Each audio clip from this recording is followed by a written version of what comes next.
By the way, obviously I don't want to put you on the spot, but you at least watched like the LCK fight. Do you watch LCK much? Do you watch the LCK final? I watched the Damwon versus T1 series and the T1 versus GenG set. Like, obviously, I don't. Again, you're not saying you've got the greatest, but how would you shadow box? Like, is GenG the best team in the world for you? On this patch right now, GenG is the best team in the world. Like they take out the right boxes and they don't have the same problems that that JDG has. And I think that they understand the 1-2-2 setup, which seems to be very good on this patch, where it's very good at playing this farm-centric style, right? Where at first I was like, everybody's hyping up GenG. It's like, well, did GenG finally learn how to play the controller map and stuff like that? From the limited games that I've seen, I don't really think they've done that. It's always been classic GenG, where they play to dominate the early game and they use that to then carry them through with the likes of an Azir or some form of getting carry, right? Of course, they did attack the game with the Singed in that game as well. So, but that game was over from the laning phase. Once certain things happen. Sorry, let me parse my thoughts back together again, right? But I think that currently on the current patch, GenG definitely looks like the best team. And more about this 1-2 setup is that instead of like playing to overload side lanes and to play to control the map, what GenG does very well is that they form what I call the alarm line, right? Where I think it showed in the third game when T1 was trying to find a pick on the Azir in the bot lane, and the Xin Zhao was there to kind of like spot the moves coming from the opponents, and then they will cut out the opponents slowly, reconsolidate their forces, and it's like, you know, in those movies where it depicts like the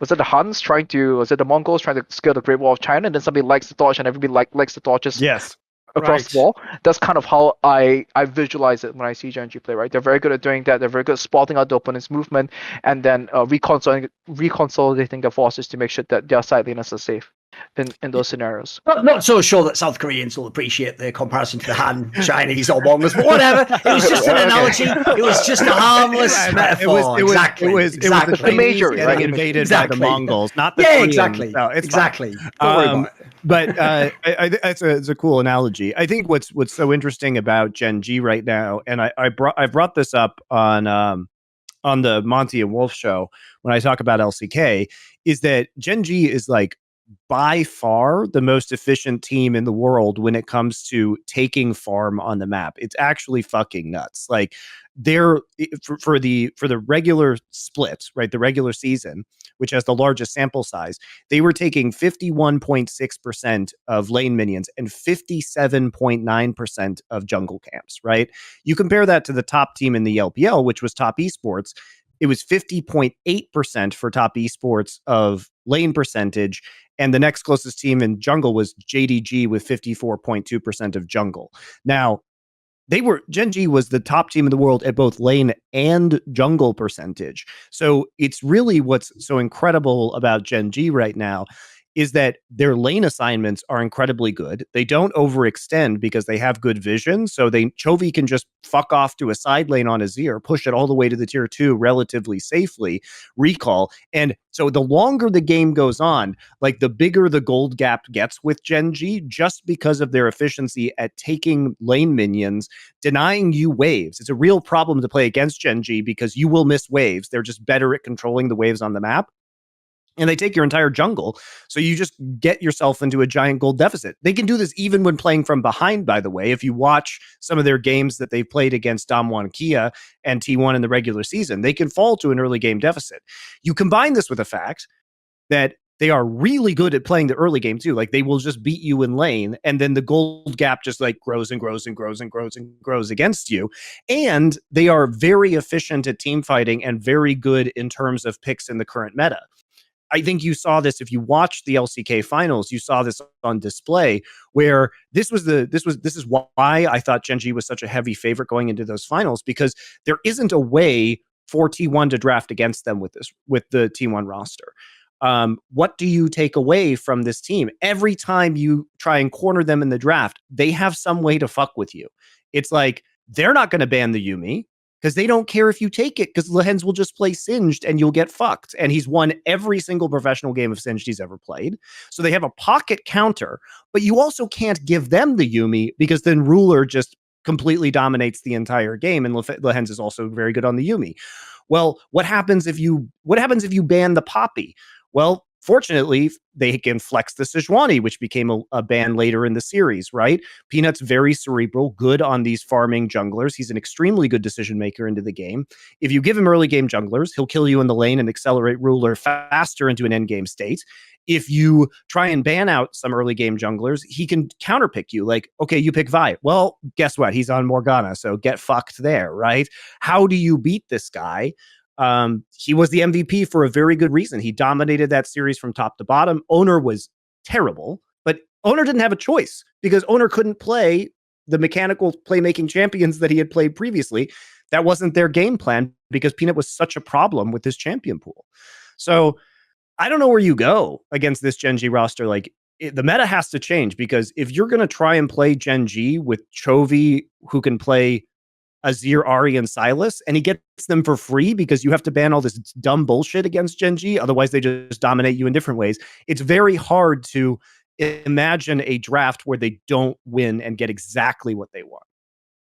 Well, I actually thought that Damwon would have matched a lot better in the GenG in the finals. Like, given that Damwon has always been the most LPL of the LCK teams, right? That's the one LCK team that plays for map control more than the farm efficiency style of play. When it comes to farm efficiency style of play, I think it's like what you've put it, right? GenG are the masters of that. They're the best team at playing 3 lanes. They're the best team of understanding, like, this is how we min-max our movement around the map to soak as much farm as possible across the board.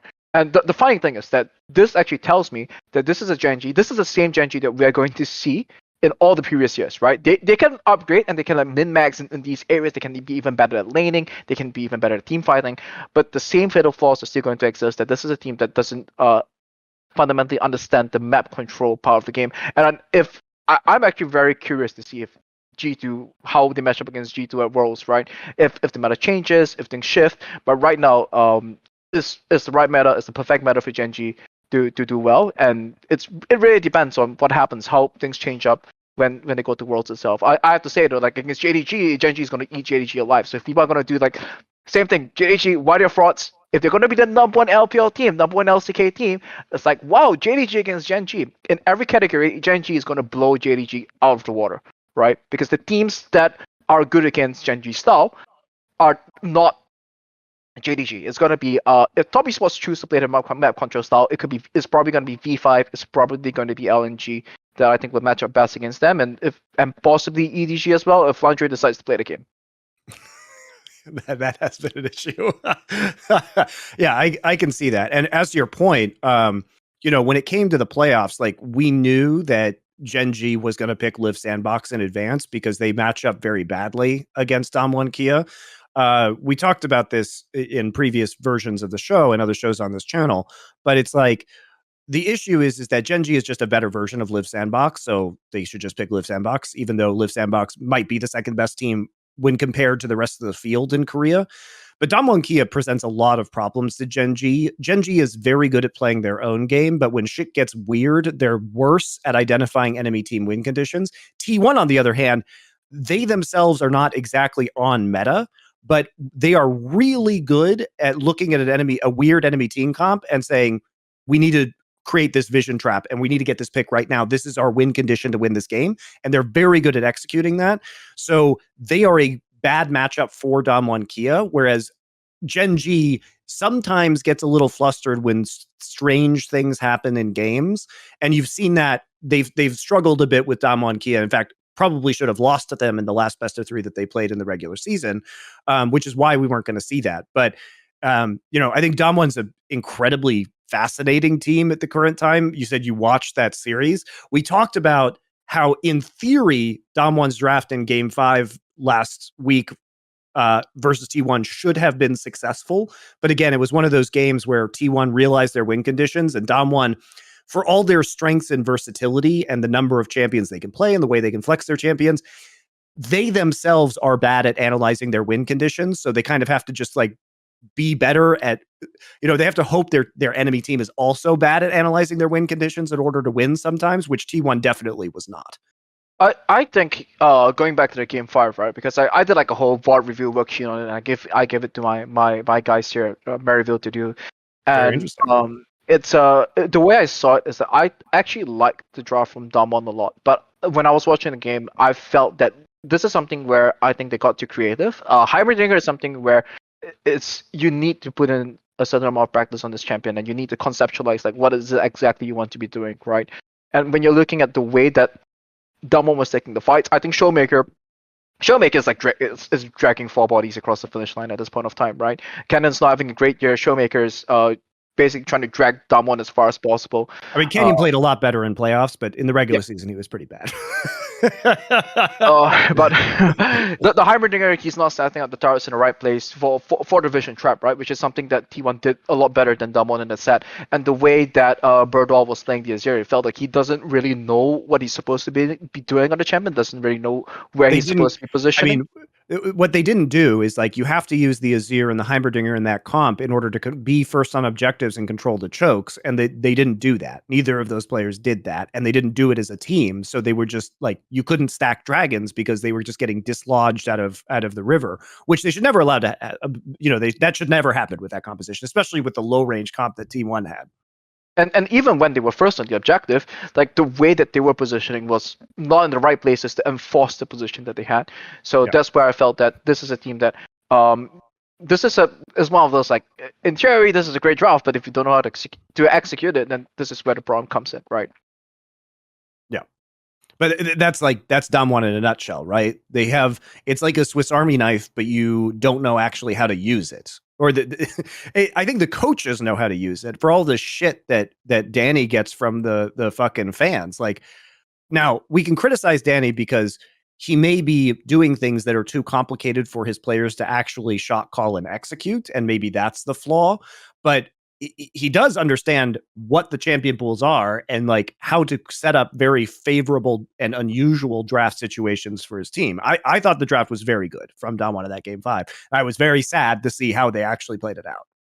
But I also think that draft may have worked against GenG. Yeah, I think that's a great draft to play against GenG. You have the Heimerdinger that kind of like neutralizes all this like running into you kind of things, and the Yasuo on the side lane. It definitely has the recipes for success to really hit on the sore points that has been GenG's weakness over the past 3 years. Yeah. And the sad thing is like Damwon would be absolutely fucking amazing if they could execute. I once again, with like all this subbing in and out, it sounds like Damwon's in the same camp, like V5%, right? You don't even know if they're gonna. Are they guaranteed to qualify for Worlds already? Damwon? Oh, then the gauntlet. No. Around the gauntlet, right? But they have 2 chances. Basically, like I think they probably will beat Live Sandbox. They probably will, just from experience. Come on. Yeah, Live Sandbox is also like really one-dimensional. Like they're good at what they do, but they're not very complicated, whereas like Damwon has a lot more tricks. So even if they're worse at all of their tricks than Liv is at their one, I think that over a best of 5 they can probably neutralize Liv Sandbox. And even if they lose, they play the winner of DRX versus KT, which is definitely going to be KT because DRX is terrible right now. And so I can't imagine Damwon losing 2 best of 5s to Liv Sandbox and KT. Like they'll win one of those. They only have to win the one. I mean, when your camp's in chaos, you never know what can happen, right? At the point of time, they're not losing to the opponents, they're losing to themselves. Yes. And especially in this meta, where people are just cynically picking the Zeri and Yuumi, if you're going to lose to yourself, this is a terrible meta to be doing that. This is a terrible meta to be in that position. Especially with that game conceptualization, with your mid laner being Showmaker. It's I wouldn't say it's a shoo-in for Damwon. Right, but this is also, once again. Want to see more cool, funny, interesting clips based on topics from my content? Well, subscribe to this channel then, or, be a pleb and don't.